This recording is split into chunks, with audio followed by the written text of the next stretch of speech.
Pois então, muito boa tarde a todos. Penso que já estamos num número considerável. Entretanto, vamos admitindo mais participantes.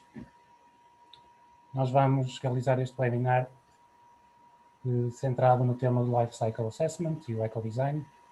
Este webinar é desenvolvido no âmbito do projeto Valor Nature, que vamos resumidamente apresentar.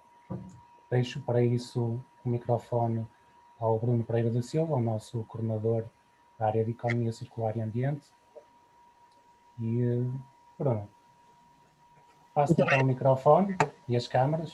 Já está. Muito obrigado. Muito obrigado, Passagem de testemunho. Até já. Até já, até já. Em primeiro lugar, boa tarde a todos. E gostaria de começar por dar as boas-vindas a todos e aqueles que se encontram neste webinar, promovido pelo PIEP, no âmbito do projeto Valor Nature. Explicar um bocadinho o que é o projeto. O projeto Valor Nature, Centro de Excelência em Materiais Sustentáveis para o aproveitamento dos recursos endógenos do norte de Portugal e da Galiza, pretende contribuir para o aparecimento de novas dinâmicas de cooperação, orientadas muito àquilo que é a criação de novos conhecimentos em domínios como o aproveitamento e valorização do potencial dos recursos e resíduos naturais e o desenvolvimento de produtos com um impacto ambiental reduzido e permitirá também assegurar a transferência deste mesmo conhecimento para o tecido empresarial da Eurorregião. O projeto Valor Nature é promovido pelo PIEP, Polo de Inovação e Engenharia de Polímeros, uma interface tecnológica da Universidade do Minho, pelo CETAG, o Centro Tecnológico do Automóvel da Galiza, e pela Xera, a Agência da Indústria Florestal da Junta da Galiza, o qual se realiza no âmbito do projeto POCTEP, um projeto financiado ao abrigo do Programa Operacional de Cooperação Transfronteiriço de Espanha e Portugal. O Valor Nature, Centro de Excelência em Materiais Sustentáveis, pretende ele próprio em si ser uma infraestrutura comum entre os dois países, capazes de promover uma investigação e inovação de excelência, que responda àquelas que são as necessidades do nosso setor empresarial existente em toda a Eurorregião. E, de certa forma, também que permita aumentar e alavancar os níveis de competitividade industrial, de forma a podermos diminuir a taxa de desemprego, sempre numa clara abordagem à economia circular e à simbiose industrial, com claros benefícios para aquilo que nós consideramos que é muito importante, a resiliência do território do norte de Portugal e da Galiza. De seguida, iremos dar início ao webinar de Life Cycle Assessment e Ecodesign, este que será o primeiro de 3 webinars que serão realizados neste mês de abril no âmbito do projeto Valor Nature. No final, os próximos webinars, iremos também fazer chegar o convite, se quiserem participar. Dizer-vos que o webinar de hoje será dividido em 2 momentos. Um primeiro focado na análise de ciclo de vida de produtos e o seu papel enquanto ferramenta de apoio à tomada de decisão por parte das empresas, o qual será apresentado pelo meu colega Tomás Vasconcelos, e teremos depois um segundo momento que será mais dedicado ao papel do ecodesign no desenvolvimento de produtos e sistemas, com um foco na questão da biomimética, produto enquanto serviço e reciclagem, o qual será apresentado pelo meu colega Ricardo Freitas.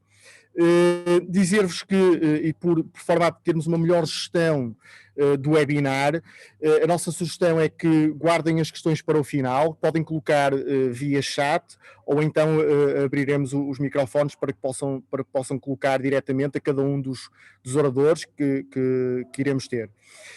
E assim, sem mais demoras, gostaria de passar a palavra ao meu colega Tomás Vasconcelos para nos fazer aqui a apresentação da primeira parte do nosso webinar. Muito obrigado a todos, mais uma vez, pela vossa presença neste webinar. Obrigado, Bruno. Boa tarde a todos.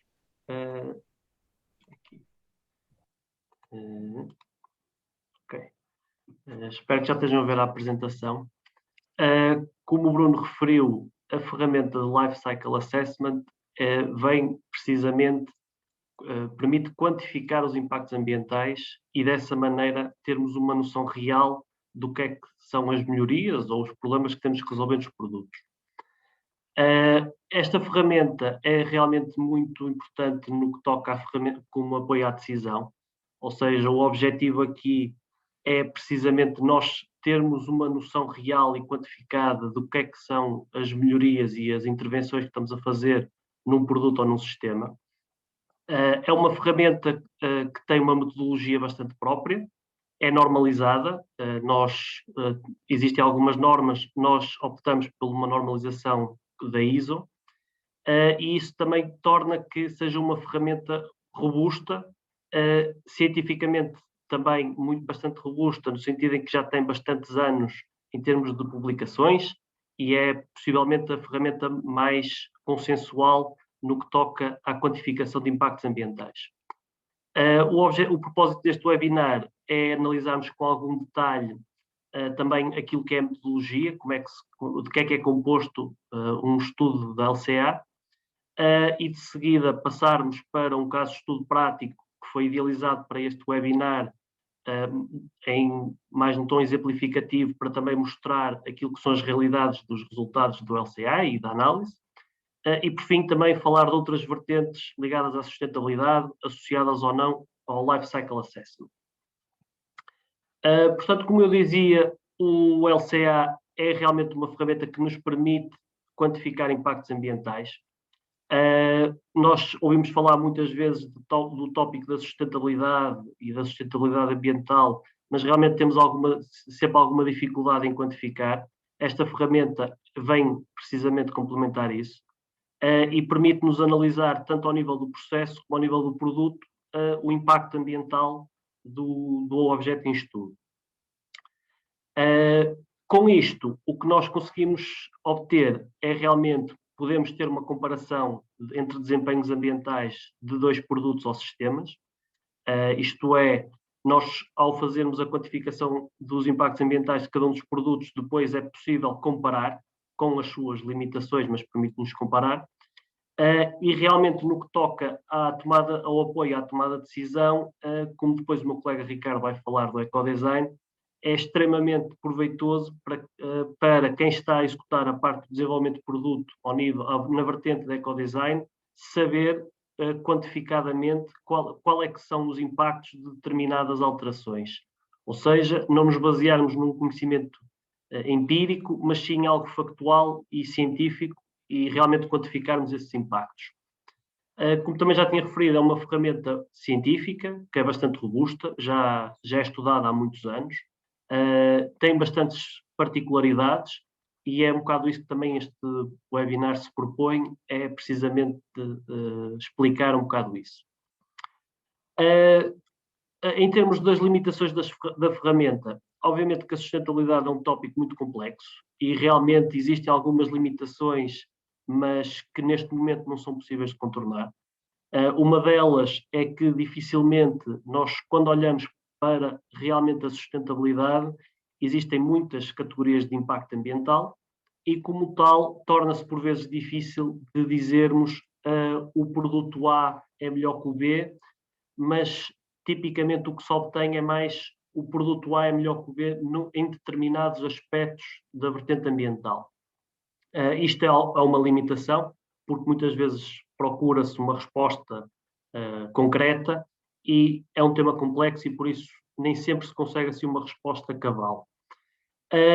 É um estudo que vive muito da questão da obtenção de dados, portanto é muito extenso a esse nível, e realmente os dados primários, que são os dados obtidos diretamente do processo e do sistema em questão, por vezes é muito extenso e é difícil de obter muitos dados. Por sua vez, esses dados são complementados com dados secundários provenientes da bibliografia ou de base de dados comerciais, sendo que isso depois afeta a incerteza do resultado. Em termos da comparação com outros estudos, existem muitos rótulos ambientais, existem muitos estudos de avaliação de ciclo de vida e realmente torna-se difícil porque realmente cada estudo é muito particular e ao ser muito particular é difícil às vezes encontrar uma base justa de comparação com outros estudos. Depois iremos ver mais à frente a questão das unidades funcionais, ou seja, nós quando comparamos um produto, comparamos funções, não o produto em si, conceptualmente. E depois também temos a questão das fronteiras que definimos do sistema, porque idealmente alargamos as fronteiras o máximo possível, só que depois também torna-se muito complicado ao nível da obtenção de dados. Portanto, estas 4 etapas, isto é de acordo com a norma ISO, mas praticamente todos os estudos de LCA contemplam estas 4 etapas, poderão ter nomes ligeiramente diferentes, mas o propósito é o mesmo, e elas são etapas que não são estanques, ou seja, isto não é um percurso de início ao fim, mas sim vão sendo feitas pequenas adaptações com base em resultados de outras etapas. E, portanto, obviamente começamos sempre por uma questão da definição do objetivo e do âmbito. No que toca ao objetivo, aqui estamos a falar de uma descrição daquilo que vai ser estudado. Portanto, qual é que são os propósitos daquele estudo e o que é que levou à realização do estudo. E isto é importante porque depois também vai balizar, de certa maneira, todo o estudo. Em termos do público-alvo, também, em termos da sustentabilidade, como toda a gente reconhece, a vertente da comunicação é muito importante e, portanto, se nós definirmos como público-alvo, se for uma comunidade científica, temos um tipo de abordagem. Se for para o consumidor, obviamente tem que ser uma comunicação diferente e mais focada, mais simplificada, precisamente porque nem toda a gente tem conhecimentos nestas áreas. E depois, em termos da forma como os resultados são comunicados, existe aqui uma diferenciação bastante clara entre a comunicação interna e a externa, isto é, a comunicação interna tem requisitos mais fáceis de cumprir. Quando se pretende comunicar os resultados de algum tipo de impacto ambiental do seu produto ou sistema, aí já é necessário uma validação de um auditor externo, precisamente para validar os conceitos e os pressupostos do estudo. Em termos do âmbito, aqui vamos um bocadinho por partes, portanto, o âmbito também é complementar ao objetivo, mas realmente, pronto, é preciso entender quais é que são os sistemas em análise, e isto depois emboca precisamente dando aqui um exemplo de comparação de 2 produtos. Portanto, nós quando estamos a fazer uma comparação de 2 produtos, neste caso de tinta, temos que ter em consideração que existem vários tipos de tintas, em que, por exemplo, um exemplo simples existem tintas mais concentradas que outras. E, portanto, se nós compararmos 1 litro de tinta A e 1 litro de tinta B, pode não ser uma comparação justa, precisamente por uma ser mais diluída que a outra. E, portanto, aqui entra um bocado a questão da unidade funcional. Nós definimos para comparar a função e não o produto. Ou seja, neste caso, uma pintura de uma área, 20 metros quadrados, por exemplo, em que a tinta A, por ser mais concentrada, apenas necessita de 1 litro, sendo que a tinta B, por sua vez, já precisa de 3. E, portanto, isto vai ter influência no sentido em que estamos a falar de 3 vezes o impacto de 1 litro da tinta B. E, portanto, isto é muito importante, porque isto depois é a base do estudo, mas realmente, às vezes é preciso pensar bastante nesta questão da unidade funcional para ser uma comparação justa em termos de funções e não porque cada produto tem as suas particularidades.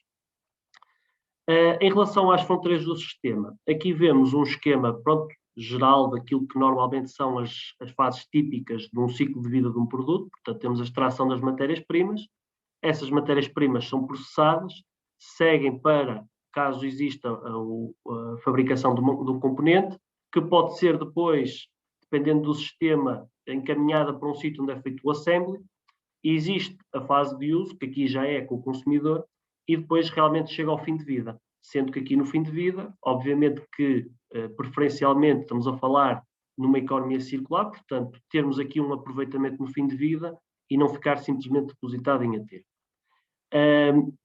E, portanto, aquelas análises que realmente são as cradle to grave, que são as análises completas do ciclo de vida do produto, tentam incluir todas estas etapas. Obviamente que, por vezes, por limitação de dados, podemos excluir, desde que devidamente justificado do estudo, alguma etapa.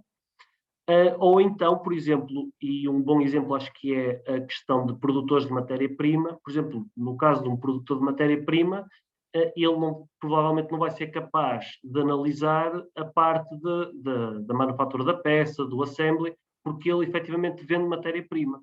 E, portanto, existem análises que são simplesmente cradle to gate, que é precisamente depois como matéria-prima, por exemplo, plástica, depois é possível fazer variedíssimos produtos e, portanto, o impacto para aquele produtor é só referente à matéria-prima. Portanto, isto tudo tem que vir bem explícito no estudo. Aqui, a questão dos múltiplos outputs. Isto é um tema bastante... gera aqui alguma controvérsia, precisamente porque aqui temos o exemplo de um animal em que, na verdade, ele é aproveitado para 4 tipos de produtos. E, portanto, quando falamos num produtor de carne, aqui a discussão é se a alocação do impacto ambiental, neste caso do animal, se é dedicado apenas à carne ou se é distribuído pelos restantes outputs, portanto, pelos restantes produtos. Isto gera aqui alguma controvérsia em termos da metodologia, mas realmente o importante é realmente estar tudo bem descrito e ser válida os pressupostos, porque existem realmente produtos complexos, e quem fala em animais fala também num próprio processo industrial que pode ter vários outputs. Depois de definidos toda esta questão do objetivo e do âmbito do estudo, parte-se então para uma etapa que é essencialmente a identificação dos fluxos que existem no sistema. Portanto, nós quando olhamos para um produto, nós vamos analisar tudo a montante e a jusante. Portanto, a montante estamos a falar da extração das matérias-primas, o processo de transformação, e a jusante estamos a falar o próprio fim de vida e tudo mais. Do ponto de vista do analista, o importante aqui é identificar e quantificar os fluxos de entrada e de saída de cada uma das etapas. Portanto, tentar partir o processo ao máximo e depois realmente fazer a identificação dos fluxos. Esta etapa é muito extensa, porque dependendo da tipologia de estudo, pode envolver milhares de fluxos, outros poderão ser mais simples, mas acaba por ser uma etapa onde se gasta muito tempo. Precisamente até mesmo porque nem sempre é possível obter-se os dados todos desejados, mas esta etapa é aquela que está diretamente ligada com a qualidade dos resultados, no sentido que quanto mais extenso for o inventário, menor será o erro associado na medida em que foram dados primários obtidos diretamente do processo. Findada essa etapa de quantificação dos fluxos, nós, ao termos uma quantidade de fluxos associados a um processo, isso não nos traduz o que é o impacto ambiental de cada um dos fluxos. E, portanto, aqui entra a etapa da avaliação dos impactos ambientais, que tem uma série de etapas, algumas obrigatórias em todos os estudos, outras opcionais, mas aqui o objetivo é realmente traduzir todos estes fluxos energéticos, água, consumo de material, em impactos ambientais, que é o que realmente nós estamos a estudar. E, portanto, começando pela primeira etapa, a etapa da classificação, aqui o que é feito é realmente essa tradução, entre aspas, de eu tenho um determinado fluxo e esse fluxo vai ter um impacto em que tipo de categorias. Portanto, as categorias de impacto são mais ou menos consensuais, poderão ter nomes diferentes, uns nomes mais felizes que outros, mas representam uma categoria de impacto ambiental relevante no ambiente. E temos, por exemplo, olhando para o emparelhamento que temos na imagem, por exemplo, nós conseguimos ver que, por exemplo, o consumo de água, um fluxo de água, só reflete-se na questão de uma categoria específica de depleção de água. No entanto, temos outros fluxos, por exemplo, os CFCs, que contribuem para mais que uma categoria de impacto. Neste caso, o climate change, que é o equivalente à pegada de carbono, a redução da camada de ozono e a toxicidade humana. E ele contribui para os três, mas não contribui de formas iguais. E, portanto, aqui é que entra a etapa seguinte, que é a etapa da caracterização. Ou seja, nós já identificamos, emparelhamos os fluxos às categorias de impacto, agora resta-nos conseguir traduzir isso em termos quantitativos em cada um dos impactos. E, portanto, o que se encontrou foram unidades minimamente padronizadas. Por exemplo, focamos-nos agora aqui no climate change, portanto, na pegada de carbono. A unidade mais consensual é quilogramas de CO2 equivalente. E porquê o equivalente? Porque nós sabemos que, neste caso, temos aqui duas emissões a contribuírem para essa categoria de impacto, o CO2 e o N2O, mas podemos ver que o fator de caracterização do N2O é muito superior ao CO2, ou seja, 1 grama de N2O tem muito mais impacto em termos de alterações climáticas do que 1 grama de CO2. E aqui é importante estarem todos na mesma unidade, precisamente para podermos ter um resultado que seja comparável. E o mesmo se aplica a todas as outras categorias. E, portanto, esta etapa de caracterização, de certa maneira, avalia a contribuição relativa em cada uma das categorias de impacto dos fluxos identificados anteriormente. Isto depois, o que vamos ter é realmente um resultado semelhante a este. Isto aqui é um exemplo de um produto em que nós podemos ver no eixo horizontal as diferentes categorias de impacto. Temos lá o Climate Change, o Human Toxicity, e aqui esta análise o que nos permite concluir é, olhando para, na legenda, temos 3 etapas, portanto, a etapa de lavagem, transporte e assemblagem do produto. E podemos ver de que maneira é que cada uma dessas etapas impacta em determinada categoria. Isto é, olhando, por exemplo, para a primeira, no Climate Change, nós podemos perceber rapidamente que cerca de 60% dos impactos nessa categoria em particular são atribuídos à etapa de lavagem. Por exemplo, a questão do transporte já não é tão relevante, estamos a falar de sensivelmente 5 a 10%, enquanto que o assembly do produto representa o restante. Isto aqui permite-nos logo identificar quais é que são, dependendo das categorias que estão a ser avaliadas, quais é que são as etapas onde nós, se atuarmos, vamos ter contributos muito mais otimizados em termos de impacto ambiental. Obviamente que, e isto mostra também um bocado isso, não nos devemos apenas focar só numa, porque como podem ver, por exemplo, em termos de toxicidade humana, a assemblagem do produto tem muito mais relevância, e isto é o problema de não se analisar de uma forma holística todas as categorias de impacto, porque pode haver estas diferenças grandes, e isto, de certa maneira, também nos permite analisar um bocado. Todos os estudos são limitados pelo tempo, não é? E, portanto, o tempo é valioso.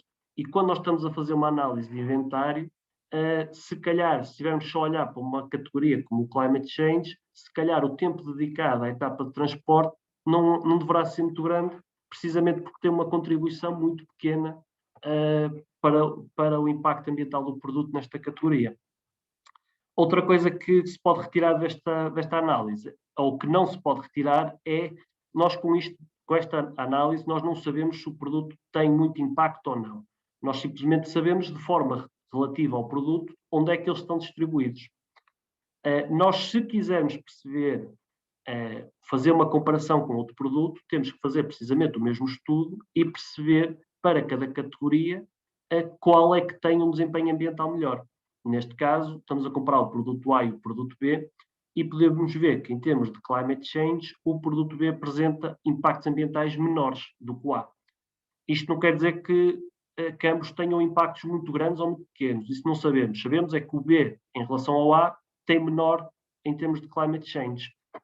No entanto, se passarmos, por exemplo, para uma acidificação, já temos que o produto A tem um desempenho ambiental melhor, tem um resultado inferior ao do B. E por isso é que é difícil alguém assumir que o produto A é sempre melhor do que o produto B, porque pode haver algumas categorias em que isso não se verifica. E, portanto, aqui um bocado para também percebermos como é que isto se orienta. Portanto, nós, em termos de avaliação, temos então a questão dos fluxos. Esses fluxos são então traduzidos e quantificados em cada uma das categorias que estejam em análise, e isto é chamado, em termos de midpoint, portanto, em termos de avaliação de impacto. No entanto, este tipo de resultados para comunicação com o consumidor, por exemplo, não é muito interessante, porque se nós apresentarmos 14 ou 16 categorias de impacto, gera alguma confusão e a mensagem não passa. Obviamente que existe aqui uma terceira etapa, que é condensarmos estas categorias de impacto, neste caso o exemplo é em 3 grandes categorias, que qualquer pessoa se consegue identificar, portanto, saúde humana, a parte ambiental e a parte dos recursos, em que novamente temos as categorias de impacto, assim como os fluxos, a contribuírem algumas para diversas destes endpoints e em diferentes magnitudes. Obviamente que esta passagem estamos novamente a incorrer em aumentar a incerteza do estudo, na medida em que estamos a fazer mais uma aproximação. Estas aproximações, no entanto, são bastante estudadas por painéis especialistas em cada uma destas temáticas e, portanto, isso também é aliviado nesse aspecto, mas é sempre uma aproximação e isso incorre sempre em algum erro, aumento de incerteza.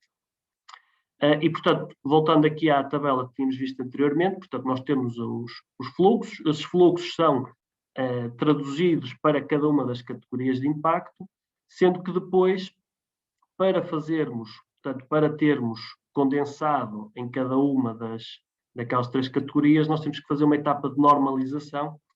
Essa normalização é usada, normalmente a unidade para a qual é convertida é uma unidade abstrata chamada pessoa-ano, que representa as emissões ou os recursos utilizados por uma pessoa durante um ano. Portanto, é feita uma análise estatística de quanto é que, em termos de pegada de carbono, uma pessoa emite por ano. E esse é o valor que é utilizado como fator de normalização, e depois obtemos os resultados todos na mesma unidade e dessa maneira podemos trabalhar, seja só com um valor único ou naquelas 3 grandes categorias. Adicionalmente a isto, ainda temos também uma etapa opcional, que é a ponderação, que é, dependendo do produto, a empresa ou quem estiver a realizar o estudo, pode definir que para eles, por exemplo, neste caso o climate change, tem uma importância muito maior que a acidificação. E, portanto, existem já fatores de ponderação, alguns cientificamente já balizados, outros, desde que devidamente justificados, podem ser utilizados. E, portanto, isto é uma etapa opcional que também permite condensar tudo num único resultado e obtermos um único valor em termos de desempenho ambiental do produto. E, portanto, aqui em termos de resumo desta etapa, nós temos 2 etapas que são obrigatórias, que é precisamente a classificação em que passamos de fluxos para categorias de impacto e qual é que é o impacto, qual é que é a magnitude do impacto desses fluxos em cada uma das categorias de impacto. Sendo que depois temos então opcionais, que é a questão da normalização e da ponderação, que normalmente são utilizadas para uma melhor comunicação para o público-alvo. Por último, e esta etapa acaba por ser transversal ao longo de todo o estudo, que é realmente a parte da interpretação. Esta interpretação pode ter variedíssimas formas, pode ser do ponto de vista bibliográfico, à medida que vamos tendo alguns resultados, perceber se são coincidentes ou ao serem diferentes, se fazem sentido os resultados, e portanto vamos ajustando também o estudo à medida disso, e permite-nos no final também um método muito utilizado nestes estudos, que é o método Monte Carlo, que é uma análise estatística em que nós fazemos correr a simulação N número de vezes e vamos ter uma incerteza associada, e essa incerteza será tanto maior quanto pior a qualidade dos dados. E, portanto, ajuda-nos também aqui com métodos estatísticos a tentar balizar os resultados e tornar o método mais robusto. E, portanto, estas são assim as 4 etapas em termos formais da LCA e que todas interagem entre si. Portanto, nós podemos estar a interpretar os resultados e perceber que, se calhar, o âmbito pode ter que ser ligeiramente adaptado e assim sucessivamente pelas diferentes etapas. E, portanto, agora a ideia seria mostrar-vos um exemplo que fizemos com um produto que é familiar a toda a gente. Portanto, neste caso, estamos a comparar sacos utilizados nas compras, sendo que o objetivo aqui deste estudo é comparar impactos ambientais nas fases de produção e fim de vida de um saco de compras, usando como material base, neste caso, material plástico, polietileno de baixa densidade e um saco de cartão.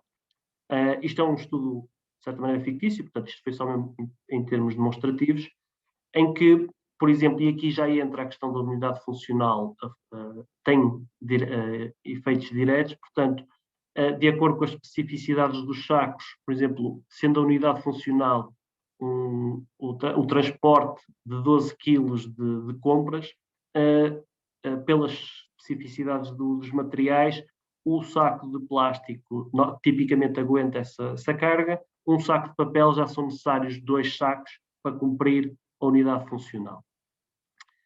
E, portanto, passamos para a fase em que vamos tentar desmontar todo o sistema e perceber como é que é composto, neste caso, o saco de plástico.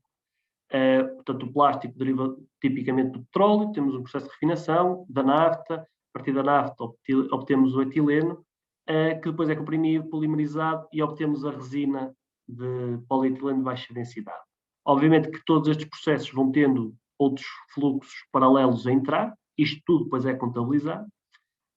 Depois de obtermos a resina, através do processo de extrusão, obtemos o filme de polietileno de baixa densidade, que é o saco.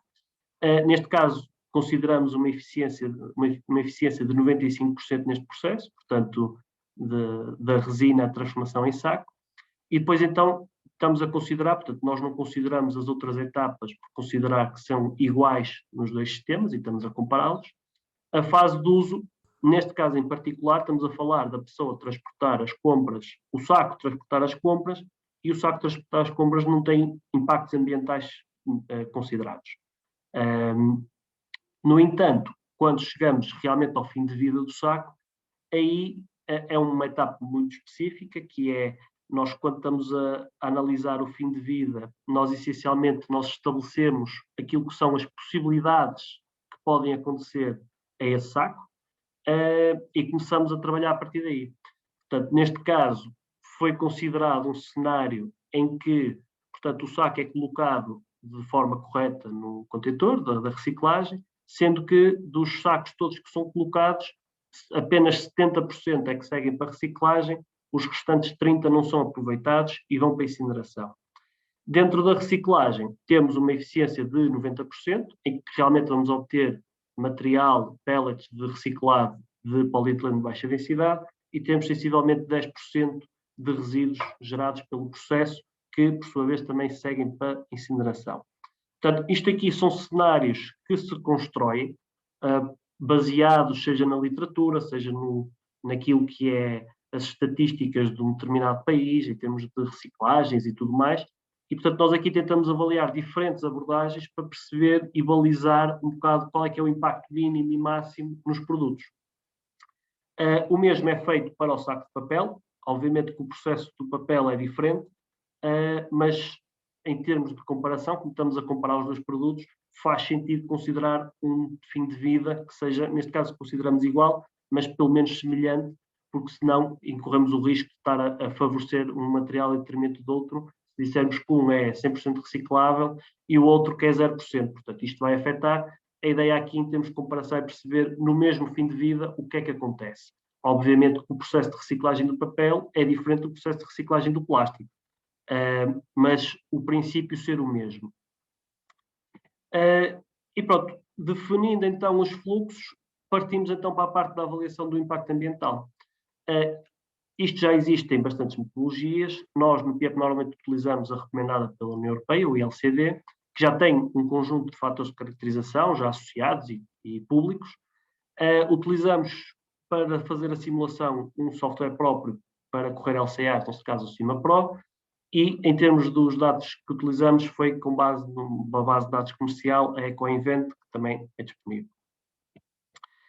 E pronto, e agora aqui já estamos a olhar para o resultado, neste caso, do ciclo de vida do saco plástico. Portanto, nós temos aqui as diferentes categorias de impacto ambiental e podemos ver que os resultados, lá está, nós não conseguimos perceber se tem um impacto muito grande ou muito pequeno, o produto em si. Conseguimos perceber onde é que estão distribuídos estes impactos, em que etapa do ciclo de vida. Nós aqui, para simplificar, consideramos apenas 4, portanto, o polietileno de baixa densidade como matéria-prima, o processo de extrusão e, em termos de fim de vida, a parte da incineração e a parte da reciclagem. Como já devem ter reparado, existem alguns impactos que se encontram num valor negativo, portanto, abaixo do zero. Isto aqui, se olharmos isto do ponto de vista, estamos a quantificar impactos ambientais, um valor negativo é o chamado crédito ambiental. Portanto, eu ao estar a reciclar plástico, é material que eu não vou ter que produzir no futuro, porque está a ser reciclado. Portanto, os impactos negativos, neste caso, são créditos ambientais em que desconta do impacto ambiental total do produto. É mais ou menos assim que se baseia. E podemos ver, pronto, ao longo de cada uma das categorias temos um perfil diferente em termos de impactos ambientais, dependendo da etapa e da categoria de impacto. Portanto, agora aqui, comparando para as mesmas categorias o saco de cartão e os sacos de plástico, podemos ver que, no âmbito geral, o saco de cartão apresenta maiores impactos ambientais. No entanto, se nos focarmos, por exemplo, que às vezes acontece isso em alguns estudos, apenas na pegada de carbono, realmente fica um estudo um bocado limitado, porque realmente aí o saco de cartão tem um desempenho melhor, está abaixo de 100%, 100% é quem tem mais, mas nas restantes quase todas já tem mais impacto. E, portanto, por isso é que é importante e é obrigatório em todos os estudos estar presente esta visão mais geral, precisamente para não induzir em erro ninguém. Pois o resto é opcional. Com isto, não conseguimos perceber se isto tem um impacto muito grande ou muito pequeno, os produtos, conseguimos perceber a comparação entre eles. Para isso, temos que ir, podemos ir também por single score, mas neste caso estamos a ir a cada categoria, neste caso climate change, portanto pegada de carbono, e perceber e quantificar em quilogramas de CO2 equivalente, portanto uma unidade concreta, de qual é que é o impacto de cada um. E isto aqui já nos traduz se tem um impacto grande ou um impacto pequeno. Como estamos a ver, o saco de cartão tem um impacto menor, portanto, está aquele traço, é o chamado net value, portanto, temos o impacto do produto e descontamos a parte do crédito ambiental derivado da reciclagem. E neste caso estamos a ver para aquilo que tínhamos mostrado de se considerarmos 70% de reciclagem e 30% de incineração. Neste tópico do fim de vida, podemos fazer é variar precisamente estas percentagens e perceber como é que os resultados variam com base nisso. Portanto, aqui conseguimos ver que o impacto, portanto, para o cenário 1, consideramos um cenário pessimista, portanto, 0% de reciclagem e vai tudo para a incineração. Temos um cenário intermédio, 50-50, e temos um cenário otimista. Nós conseguimos ver aqui realmente algumas variações. Uma coisa curiosa é que o saco de cartão, na verdade, tem crédito ambiental na etapa de produção, e isto, lá está, são coisas que não são assim tão óbvias, porque para termos de cálculos de impacto ambiental, é considerado que eu não tenho nada, portanto vou plantar uma árvore e depois da árvore vou obter a madeira para fazer o papel. E, portanto, aqui estamos a dizer que o facto de eu plantar a árvore tem mais crédito ambiental do que o impacto a retirar o papel. Só que, no entanto, chega ao fim de vida e mesmo os próprios processos de reciclagem consomem energia, consomem recursos e, portanto, têm um impacto associado. Também estamos a falar de valores bastante baixos e por isso é que temos estes diferenciais também assim não muito reduzidos. E analisando, portanto, não só em termos do climate change, portanto, pegada de carbono, podemos ver em mais dois, portanto, aqui em termos de recursos hídricos e a questão dos recursos minerais, e conseguimos ver para os três cenários e para o cenário base as diferenças e desta maneira, neste formato já quantificado, dos impactos ambientais de cada um dos sistemas, dependendo do fim de vida e com o cenário base. E, portanto, aqui já conseguimos perceber quem é que tem melhor desempenho ambiental e de uma forma quantificada. Portanto, já nos permite comparar com outros estudos ou com outras métricas, caso se tenha objetivos definidos. E pronto, em termos de LCA, isto é assim um bocado um apanhado, obviamente que em termos da sustentabilidade, a sustentabilidade é algo que tem mais vertentes.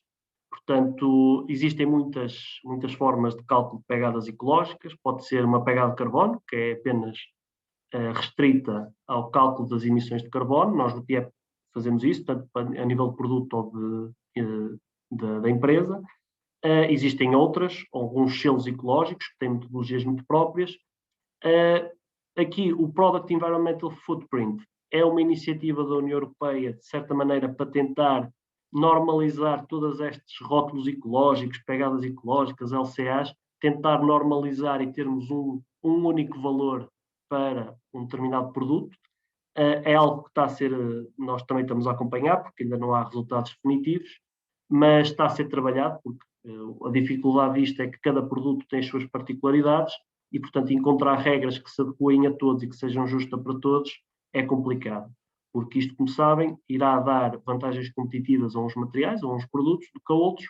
Portanto, é um assunto bastante relevante a curto e médio prazo e, por isso, está a ser muito trabalhado na União Europeia. E depois, isto para terminar, temos também, e falando um bocado daquilo que é sustentabilidade num todo, portanto, a sustentabilidade é assente em 3 pilares. Temos a parte ambiental, que o LCA se propõe a analisar, mas também temos a componente social e a componente económica.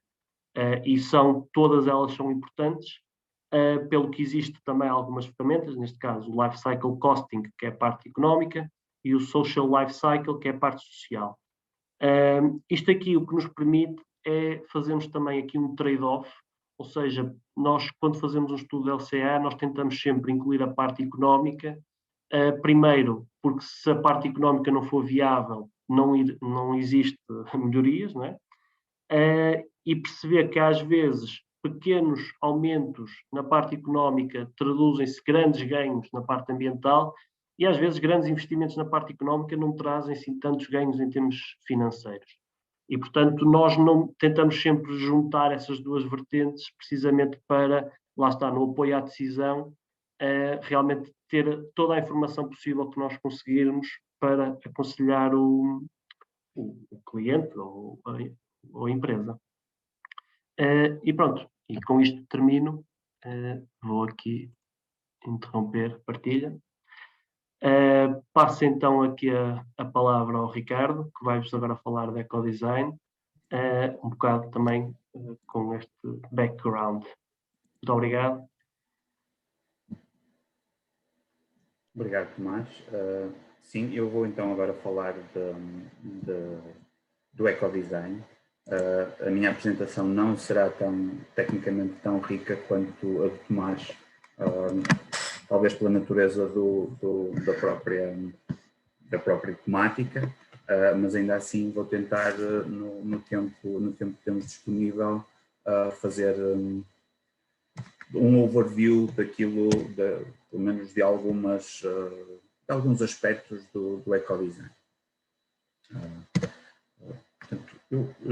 O ecodesign, eu começo com uma citação do Vítor Papanek, que é um autor que já menciona, já fala, ainda não com o termo ecodesign, que surgiu depois, mas já desde os anos 70 e até antes, num cuidado muito especial com o papel que os designers têm naquilo que são os produtos e naquilo que é a vida das pessoas.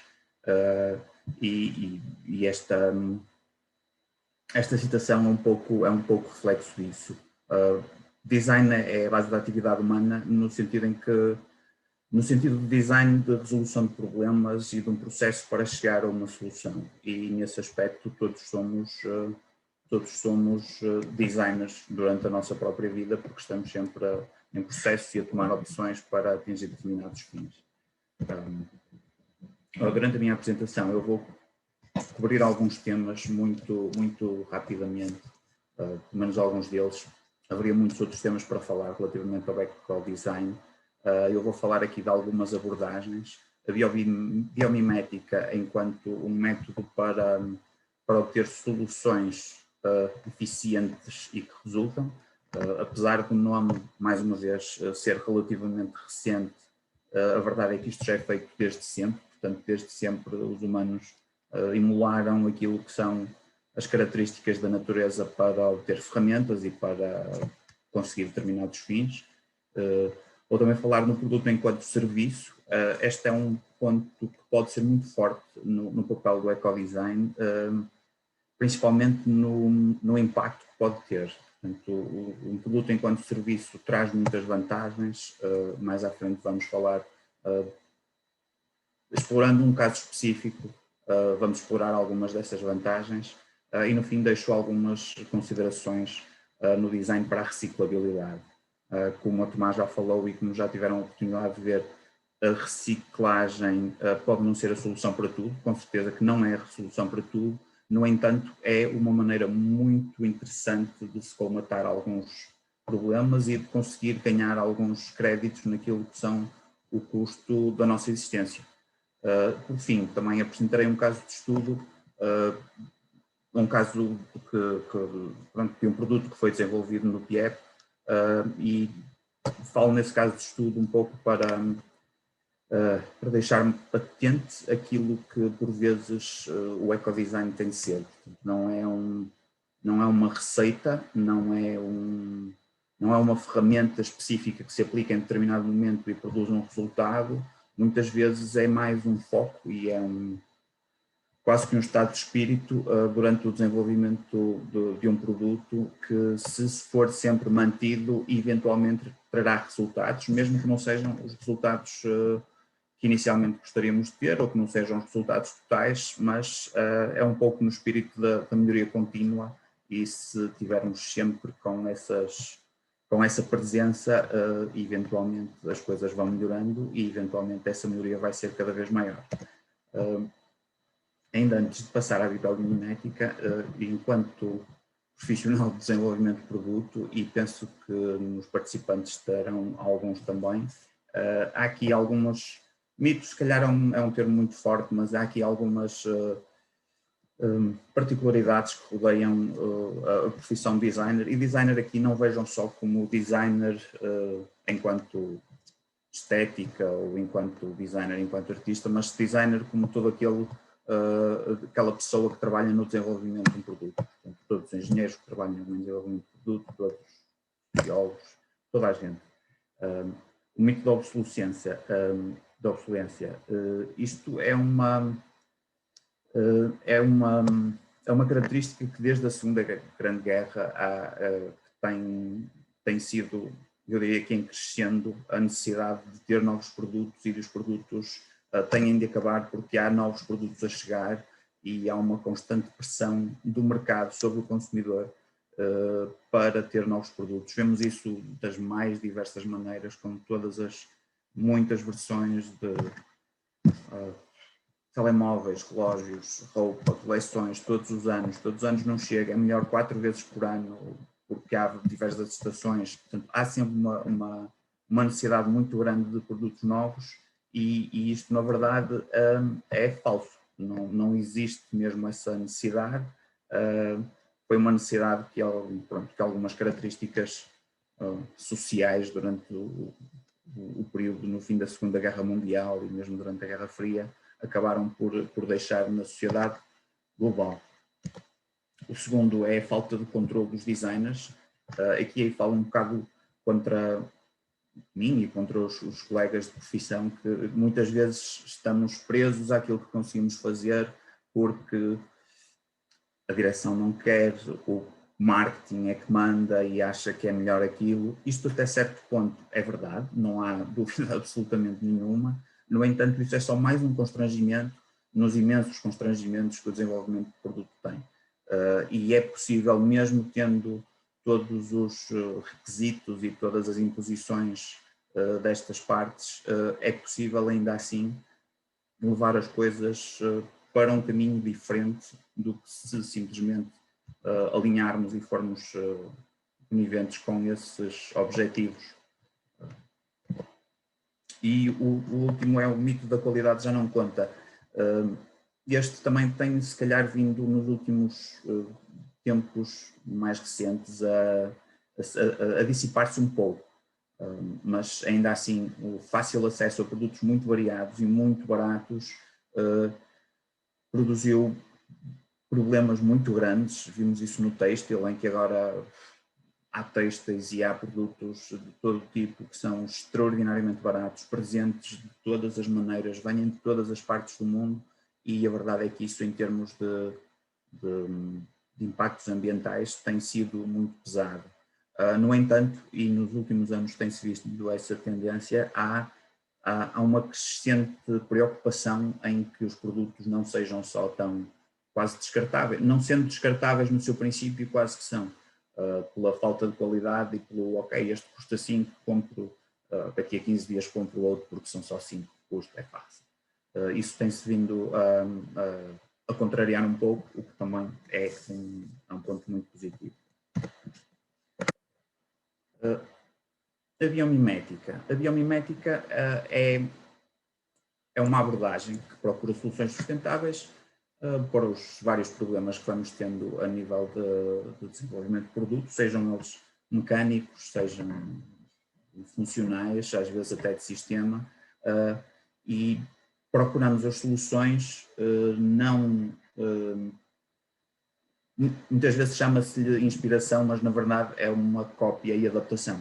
Portanto, nós vamos procurar a natureza, porque há, seja do ponto de vista de biologia, seja do ponto de vista de geologia, há imensas formações que são naturais, que já foram efetivamente otimizadas pelo tempo e pelos milhares de iterações que a evolução assim dita. Então, procurar esses padrões, procurar problemas que na sua essência são semelhantes para encontrar soluções já testadas pelo tempo e que já estão presentes na natureza, pode muitas vezes trazer não só soluções que são inovadoras, mas também soluções que são muito, muito eficientes. Neste caso tenho aqui uma imagem de uma baleia. O objetivo principal, ou melhor, o aspecto que estamos aqui a olhar mais é mesmo as barbatanas e aquelas reentrâncias que têm, que este mamífero viaja grandes distâncias no mar e a passagem da água, a resistência das barbatanas lá está muito otimizada por milhões de anos de evolução. E aqui uma passagem mais ou menos direta para pás de eólicas, em que a mesma característica, claro que com todas as adaptações necessárias e tudo aquilo que é necessário para transpor aquilo que é um ser, um ser que tem uma estrutura biológica de carne e osso e pele, naquilo que é um processo produtivo e nos materiais que são aplicados, mas que o objetivo principal acaba por ser o mesmo, que é fazer com que haja um efeito de desgaste e um drag menor nas periferias das pás, fazendo com que o movimento das pás e a resistência da pá seja otimizada. Isto é só um pequeno exemplo, nós já encontramos muitos exemplos, temos mesmo cá em Portugal algumas empresas que fazem da biomimética, não queria dizer a sua bandeira, mas usam-na recorrentemente e muito deliberadamente, como por exemplo a Logoplast, desculpem a publicidade, mas é realmente uma empresa que eu já vi aplicar isso de forma muito eficaz em produtos que estão depois presentes no mercado, e há neste momento várias plataformas que facilitam esta pesquisa, que facilitam a maneira como a informação está disposta e presente, porque tendo em consideração uma equipa de desenvolvimento tradicional em que é composta por alguns designers, alguns engenheiros mecânicos, alguns engenheiros de processo, esta análise biológica por vezes não é fácil de conseguir, a menos que exista mesmo uma equipa muito deliberadamente muito multidisciplinar e que consiga integrar outras disciplinas que normalmente não estão presentes na área do desenvolvimento de produto. Há plataformas que permitem esta pesquisa por funções, portanto, se nós estamos a desenvolver, sei lá, um produto qualquer, um recipiente qualquer, em que queremos que ele seja o mais leve possível e resista o máximo possível a cargas verticais, é possível fazer pesquisas por funções e ter um overview de alguns tipos de estruturas ou de alguns tipos de animais ou de plantas ou o que quer que seja que tenham a mesma função. Portanto, e depois, claro, será necessário toda uma análise para ver de que maneira que essa função pode ou não ser aplicada ao caso prático que estamos a fazer. Passando para o produto enquanto serviço, eu vou apresentar um caso real de um produto que foi desenvolvido relativamente a lâmpadas, como estamos a ver. Aqui nós estamos a ver um resumo daquilo que são as características, que são a composição de uma lâmpada de LEDs atual. Portanto, é um produto já bastante complexo, na sua simplicidade, ele tem muitos materiais muito diferentes que estão, pela maneira como é produzido, são praticamente impossíveis de separar. Portanto, estamos a falar de colas, estamos a falar de resinas termoendurecíveis, estamos a falar de coisas que são praticamente impossíveis de recuperar no fim de vida. Isso faz com que uma muito grande percentagem do produto não seja reaproveitada, com a agravante de que apenas quando uma lâmpada deixa de funcionar bem, apenas uma pequena componente da lâmpada está estragada. Portanto, todas as outras partes são desperdiçadas porque uma pequena parte do conjunto não está a funcionar bem. Não é como abater um cavalo por ter uma pata partida, é como abater um cavalo por ter um casco arranhado, o que é ainda mais pesado. Para resolver este problema, desculpa, tenho aqui à frente, The Agency of Design, neste projeto, para resolver o problema, teve uma abordagem de transformar aquilo que era um produto numa lâmpada. Portanto, as pessoas vão comprar lâmpadas, mas não querem lâmpadas, as pessoas querem luz, precisam da luz, a lâmpada é só o meio através do qual elas obtêm a luz. Então, para fazer essa passagem em serviço, o conceito é que através de uma subscrição anual, os consumidores tenham lâmpadas entregues à sua porta. E quando se diz à sua porta, é mesmo um serviço de subscrição online, morada, e as coisas chegam. Há 10 anos atrás isto era uma coisa muito impensável, atualmente se calhar já é a forma preferencial de uma boa parte das pessoas fazer compras. Se alguma das lâmpadas tem algum problema ou chega ao fim da sua vida, o produto é devolvido na mesma embalagem em que foi recebido e o componente é substituído. Esta abordagem e também com uma configuração de produto modular, portanto, esta figura ilustra um pouco isso, que é toda a parte da lâmpada que é mais robusta, os casquilhos, a parte eletrónica que não queima, não se desgasta, a parte do vidro mantém-se, mas substituindo só aquele core onde tem os LEDs, que são o primeiro ponto que evolui, muda a luz da cor, muda a intensidade da cor e são os primeiros a falhar. Esta abordagem modular permite que as lâmpadas sejam constantemente renovadas e qualquer avanço tecnológico, seja nos LEDs que existem, seja na dissipação térmica que existe, seja no que for, esses avanços tecnológicos são facilmente incorporados no serviço, uma vez que a manutenção e que a substituição seletiva de partes já faz parte do serviço. Qualquer pessoa que tenha recentemente passado pelo processo de mudar de lâmpadas incandescentes para lâmpadas LED em casa, portanto aquilo que uma mudança de tecnologia acarreta, em termos de esforço monetário, em termos de toda a mudança que tem de ser feita, por vezes mesmo mudanças mais profundas do edifício para poder ter essa atualização de tecnologia, são muito pesadas, que se pensarmos numa estrutura modular e naquele produto enquanto o serviço que é, portanto as pessoas passam a pagar a manutenção, a subscrição, o serviço de ter luz, e têm a certeza, não se preocupam mais em mudar lâmpadas, ok, fisicamente têm de mudar as lâmpadas no sítio, mas não se preocupam mais em comprar lâmpadas desta ou daquela luminosidade e agora é LED, mas esta é halogénio, consome muitíssimo mais, porque através de uma transição daquilo que era uma compra de um produto para aquilo que é a subscrição de um serviço, o cliente tem sempre o produto mais atual, tem sempre um produto em muito boas condições, tem sempre o produto tecnologicamente mais interessante, portanto com melhor desempenho, melhor dispêndio de energia e de fundo, sem apenas com vantagens para o utilizador.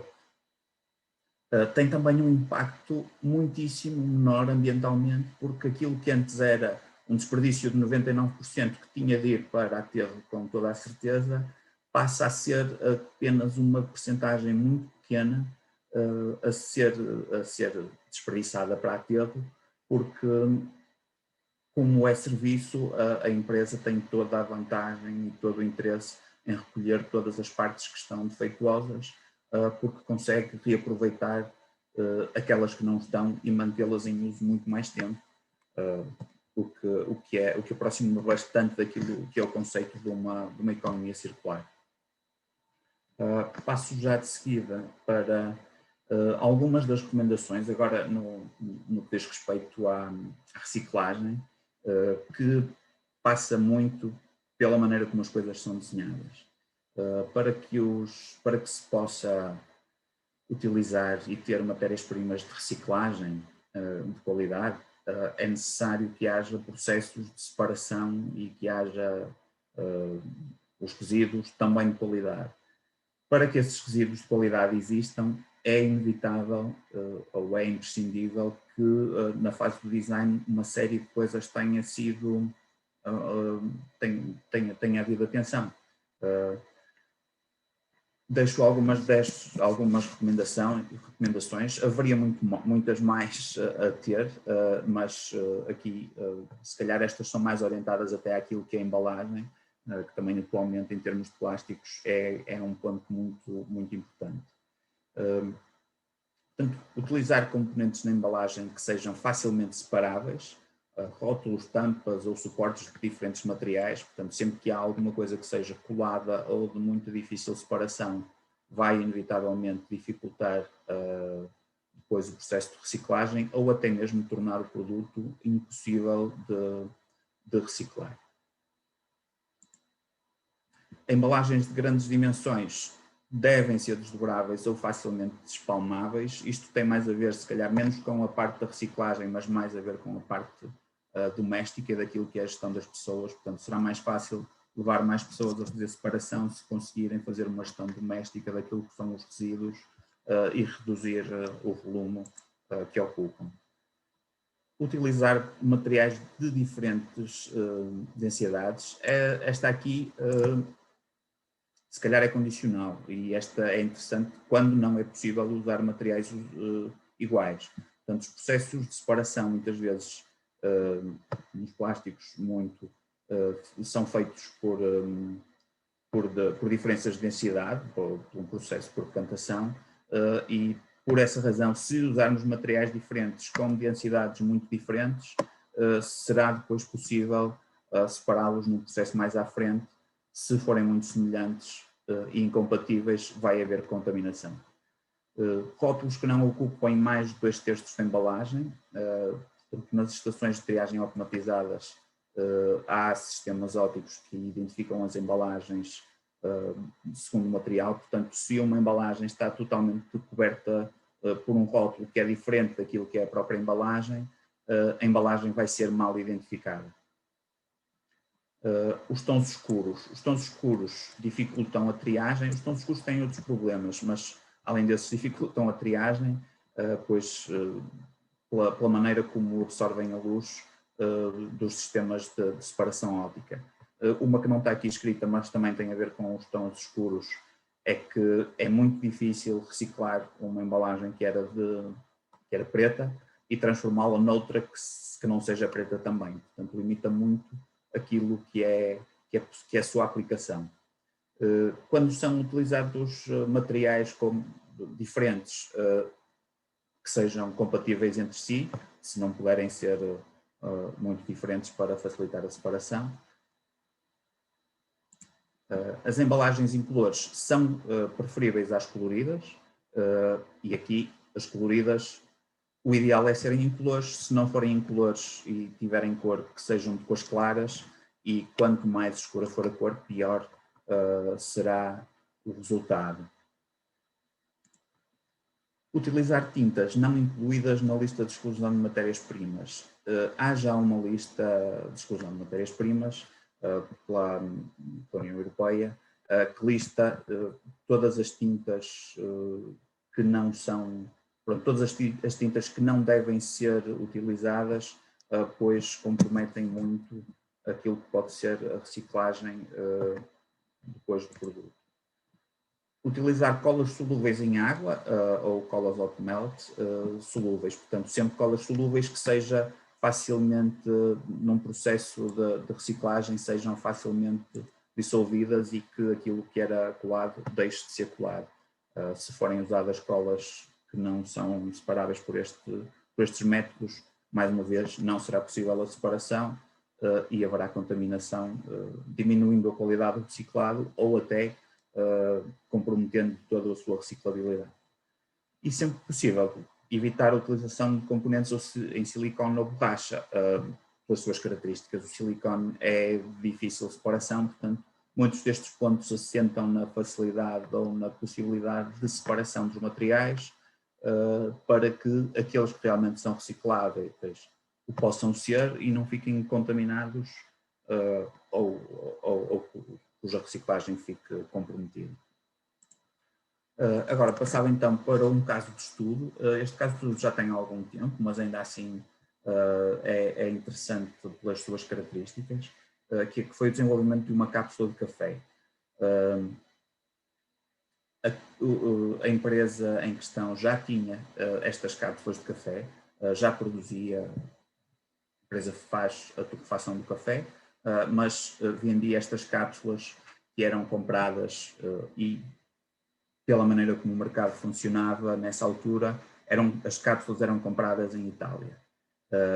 Portanto, os objetivos eram substituir a cápsula existente, melhorar a sua reciclabilidade, a redução do custo e a produção local. A produção local era muito importante porque, apesar da empresa ser portuguesa, como as cápsulas eram fabricadas em Itália, o que acontecia é que o café era enviado para a Itália, embalado e regressava. Portanto, era um método muito pouco eficiente por causa desta diferença de localização.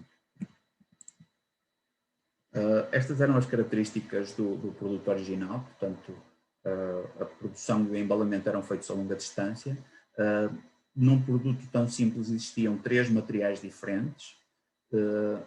O peso da cápsula, cada uma das cápsulas, portanto, considerando só a embalagem, era de 2,46 gramas e o seu custo era elevado.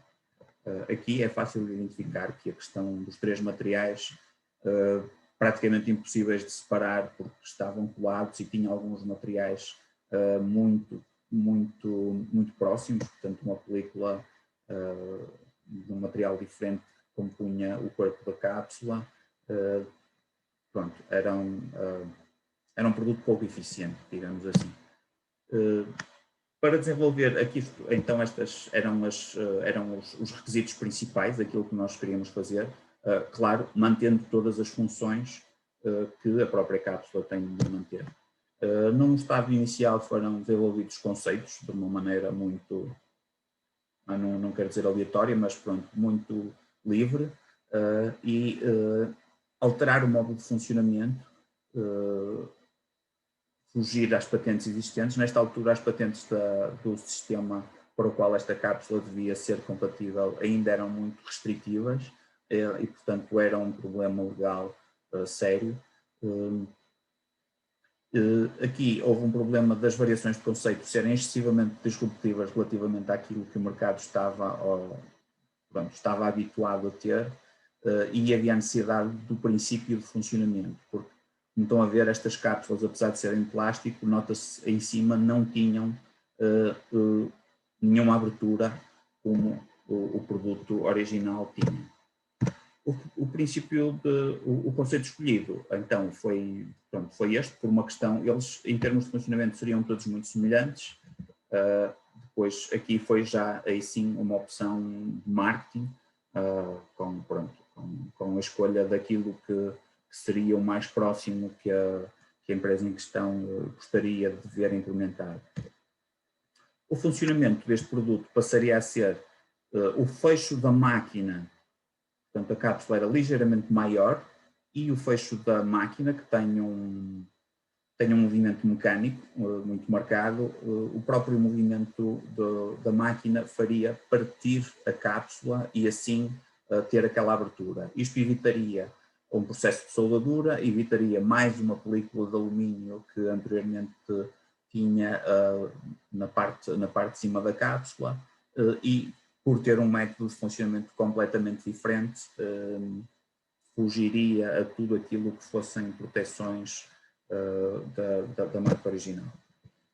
No entanto, o princípio que foi facilmente verificável do ponto de vista virtual foi praticamente impossível de verificar a nível físico, porque para obter peças com o rigor que era necessário para a peça funcionar, seria necessário um molde ou ferramentas ou métodos produtivos com características industriais.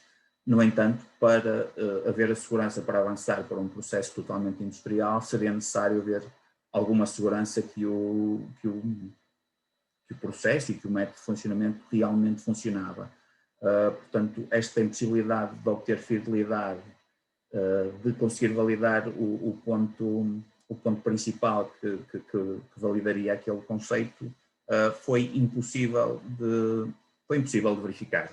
Portanto, trouxe-nos a uma encruzilhada. E eu estou a descrever este produto, muitas destas coisas não têm diretamente a ver com o design, são só aquilo que é o normal de um desenvolvimento de produto, mas o foco inicial e o objetivo funcional tinham tudo a ver com o ecodesign, porque os objetivos eram os de conseguir melhorar as características menos interessantes, que era a dificuldade de reciclabilidade e a longa distância que era necessário para a produção da cápsula com café. Este impasse obrigou a fazer aquilo que muitas vezes acontece no desenvolvimento de produto, que é simplesmente ter de reavaliar o problema, manter o foco nos objetivos iniciais, reinterpretar o problema e contemplar diferentes abordagens. Aqui, o objetivo inicial que nos permitiria eliminar mais um processo e mais um material, mais um pouco de alumínio aqui no meio, ficou em causa. Tivemos de recuar um pouco naquilo que eram os objetivos iniciais, mantendo-os, sabíamos que ao tomar o passo que iríamos tomar, teríamos a cumpri-lo menos bem, mas ainda assim manteve-se o foco e então, mais uma vez, através da observação, focámos-nos naquilo, por uma questão de patentes, focámos-nos naquilo que era nas cápsulas é denominado o difusor, que é por onde entra a água, focámos-nos aí e procuramos na natureza alguns mecanismos que cumprissem a função que nós queríamos ver cumprida aqui, que era uma difusão rápida, fácil e homogénea da água para dentro da cavidade da cápsula. Uma função razoavelmente semelhante surgiu com esta espécie de tubarão. É um tubarão herbívoro, portanto, herbívoro, não é herbívoro, mas não é daqueles tubarões, tubarão branco com muitos dentes que come outros tubarões, mas é um tubarão que se alimenta de plâncton e krill e, portanto, funciona quase por filtragem. E aqui a função e as suas estruturas internas de boca fazem exatamente aquilo que nós precisávamos que fosse feito, que é uma distribuição e uma passagem muito eficiente da água por aquelas estruturas. Com base nisso, nós redesenhamos aquilo onde já tínhamos chegado e acabamos por chegar a um produto final que, não conseguindo cumprir totalmente, ainda assim eliminou um elemento e um material, portanto menos um processo durante o processo de obtenção de embalamento e menos um material, porque ao reinterpretarmos um pouco isto, deixou de ser necessário o filtro de polímero, portanto assim já seria mais fácil separar. Pela natureza geométrica da cápsula, que deixou de ser uma geometria tão dura e passou a ser uma coisa bastante mais orgânica, muito também para ir de encontro àquilo que eram as características das estruturas que serviram de inspiração para este difusor. Também conseguimos otimizar muito o material utilizado e a produção e o embalamento passaram a ser locais.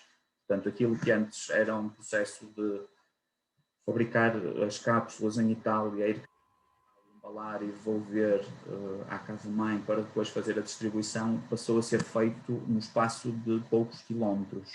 A redução de peso também, 33% de redução de peso de material, de 2,4 para 1,6 gramas é pouco, mas se pensarmos que é por unidade e considerada a quantidade de cápsulas que se gastam diariamente, acaba por ir somando e por ser uma quantidade de matéria-prima que nem sequer é usada. Portanto, além da reciclabilidade ser melhor, 33% da matéria-prima nem sequer é usada, e voltando àquilo que o Tomás já disse da unidade funcional, para cumprir exatamente com a mesma função que o primeiro produto cumpria. E eu chego também ao fim da apresentação. Obrigado, Ricardo. Obrigado, Tomás. Apresentações muito interessantes. Acho que podemos ainda ficar aqui mais tempo para falar sobre o assunto, mas vamos agora ouvir questões. Vamos abrir aqui os microfones a quem quiser fazer alguma questão aos nossos oradores. Disponham, por favor.